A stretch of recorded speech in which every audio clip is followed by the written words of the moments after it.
Hi అండి, అందరికీ నమస్కారం. Welcome back to my channel. ఇప్పుడే అందిన వార్త అండి. ఏపీలో వాలంటీర్లుగా వారికే ఛాన్స్, కొత్త సర్కారు కొత్త ఆలోచన. మరి ఆ వివరాలేంటో ఈ వీడియో ద్వారా తెలుసుకుందాము. మీరైతే వీడియోని ఎక్కడే కానీ స్కిప్ చేయకుండా ఎండ్ వరకు చూడండి, అప్పుడే పూర్తి ఇన్ఫర్మేషన్ అర్థమవుతుంది. అలాగే వీడియో నచ్చినట్లయితే లైక్ చేయండి. ఏపీలో వాలంటీర్ల కొనసాగింపు విషయంలో పీఠముడి వీడటం లేదని చెప్తున్నారండి.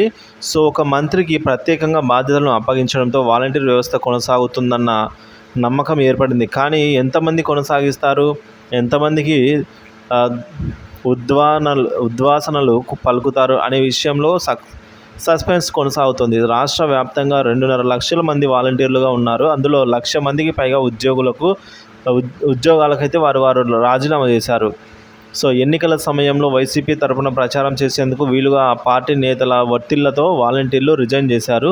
ప్రభుత్వం మారడంతో వారిని తిరిగి ఉద్యోగాల్లోకి తీసుకోవడం కష్టంగానే కనిపిస్తోంది. కూటమి అధికారంలోకి వస్తే వాలంటీర్ వ్యవస్థ రద్దు చేస్తుందన్న వైసీపీ విమర్శనకు ధీటుగా తాము అధికారంలోకి వస్తే వాలంటీర్ వ్యవస్థను కొనసాగిస్తామన్న చంద్రబాబు వేతనాలను 10,000కు కూడా పెంచుతామని హామీ ఇచ్చారు.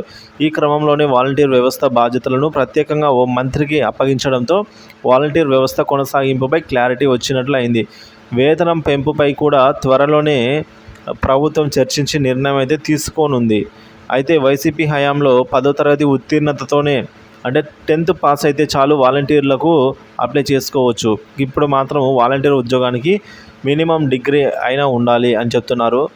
సో ఈ విధంగా వైసీపీ హయాంలో ఈ రిక్రూట్మెంట్ వాలంటీర్లకు సైతం డిగ్రీని అర్హతగా ఫిక్స్ చేసి ఏరివేతలు షురూ చేస్తారా అనేది త్వరలో క్లారిటీ రానుంది. లేదా ముందు 10వ తరగతికి ఇచ్చిన వాళ్ళు ఇప్పుడు రాజీనామా చేయకుండా అలాగే కొనసాగిస్తున్న వాళ్ళని, వారికి డిగ్రీ అర్హత లేకపోయినా అలాగే కొనసాగిస్తారా అనేది అయితే సర్వత్రా తెలియాల్సి ఉంది ఫ్రెండ్స్.